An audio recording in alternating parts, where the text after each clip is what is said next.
Ty Hudson is what we thought he was. He's a version of Rod Hall, I would say, right now as a freshman. A tough, hard-nosed kid he defends well, and he's just a winner. He's just an all-around winner. Legend is a little raw right now, but he's 7 feet, really athletic. Very, very athletic. Maybe he has a 40-inch vertical. I don't know if we've measured it yet. Block shots, rebounds, but he has to get a better feel of how to play right now. So he'll play some, but a little bit limited. How much different is the point guard position going to look this year without Rod, who is maybe a little bit of an unconventional point guard in some ways? Yeah, I think the point guard position, we'll use Avery Holmes and probably a little bit of Jordan Roller. And we're even talking about using Dante Grantham over there just a little bit. It'll be more scoring, I think, from the point guard position. Avery Holmes can really shoot the ball. Roper obviously can score. So it'll be more shots. I think, Rod took about 7 or 8 shots when he had to, and it was all downhill, attacking the rim. These guys are more shooters. Avery's going to shoot the ball a little bit more. And so I think people will have to guard him. They'll have to go over the ball screens, things like that. Won't be as much attacking the rim from that spot, but I think I think you'll like it. A little bit more dynamic maybe at the point guard position, is it fair to say, offensively at least, because Rod seems like such a grinded out, hard-nosed, really tough-minded defensive guy. A little bit more dynamic scoring. But I would say this too, Avery Holmes is a pretty good defender. He's a tough, competitive kid.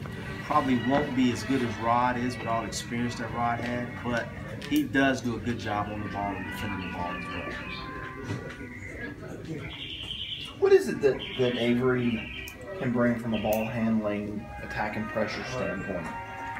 Well, obviously, he's played the point guard position before, coming out from San Francisco. He handles the ball, he handles pressure pretty well. He sat out last year, so he knows most of what we're doing and what we're trying to do offensively. He has a pretty good feel of how to score, when to get his shot off. I think he'll do a very good job at that and running the team this year. He's been good so far. Yesterday in the scrimmage, he didn't make a lot of shots, but he still ran his team very well. So even as he's not making shots, he does a good job of that. How key is it that you guys seem to have more of a nucleus back finally this year, where some of the other teams are bringing in and losing the Jabari Parkers in 1 year? You guys now have the Blossom Games and other guys that have been around in the program for several years now. Well, I think, first of all, you can see the biggest difference when we go orange versus purple in scrimmages and in practice, and you're exactly right. We do have the main nucleus of our team back. All those guys play heavy minutes, having Jerron back, who's our leading scorer, Dante Grantham, who was basically a double-digit scorer most of the season. Landry Noko is back. Josh Smith played good minutes last year, City. So I think all those guys will be very good. Even Jordan Roper coming back. So having those guys back and just knowing what they're doing, I think coach is finally getting to where he feels really good about what we're running with these guys, because they know the offense. It's very little teaching the offense with these guys. We're teaching the new guys. Offense is more just fine-tuning and cleaning up stuff with those guys. What was the biggest thing you took away from yesterday's scrimmage? I guess general thoughts from that. Well, the biggest thing, it's funny, it probably goes along the lines of that question that I just answered. Just having those guys back and those guys knowing what was going on. It was a lot less teaching and talking about cutting and making this move and this read. It was more about just cleaning up some stuff. And I think once we fine-tune it, I think we're going to be okay. I think we're going to be okay this year. Any individuals that really stood out to you? Well, Jerron Blossomgame has been having a good summer. He's had a good fall, and obviously, we let him sit the last couple minutes, and he'd already had 24 points. And, he did a great job, got a rebound a little bit better. Grantham did about what we thought he would do. He had a couple of threes that went in and out, but I think he still finished with 15, 16 points as well. So I think those guys, when you add Landry Noko into that, because I'm sure you guys heard about the tragedy with Landry, he actually didn't participate yesterday. And so we like our team from that standpoint. Just having guys that can score, maybe guys lay off a little bit about scoring the ball. we know the jump that KJ made. They're different players, but can Jerron make that same kind of a jump? I think he definitely can. I think he's Jerron's biggest asset, and I stayed on top of him. Actually, we just met the other day. I told him the one thing that he's done that's got him to his point is his work ethic, and he shows up. He works every day. Yesterday, it was a scrimmage, but as soon as we got to the arena, he didn't even walk into the locker room. He was already dressed, ready to go. He snatched off his sweats, changed his sneakers, ran right onto the court, started going through his pregame routine, and I think he can make that same jump. They're a little bit different, but I think he'll make the jump offensively. Speaking of the arena, what's it going to be like playing away from campus at the Well this year? You've obviously been over there now a couple of times. Well, actually, yesterday was our first time playing over there. We're going to have to, do the best we can. We're making it a home environment.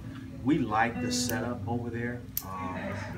Everybody's saying we're going to get good fan support being in Greenville. There'll be a lot more Greenville people that don't have to make the drive that'll come out and support us. So I think we'll be fine. The logistics of it, I think we've got that figured out, how we're going to handle that part of it. And our kids, they know it's going to be a little bit of a challenge, but I think they're up for it. They're excited about the season because we got a chance to have a decent team. So we won't let where we're playing necessarily dictate how we play, so to speak. What happened to Landry? Landry Noko's father, biological father, back home in Cameroon, passed away on Monday. And it was, from what I'm told, it was kind of all of a sudden. He just got a call in the middle of the night, late Sunday night, Monday morning, and they told him the news. And so he's been kind of shaken up a good bit. Is he going back? We're trying to work on that right now.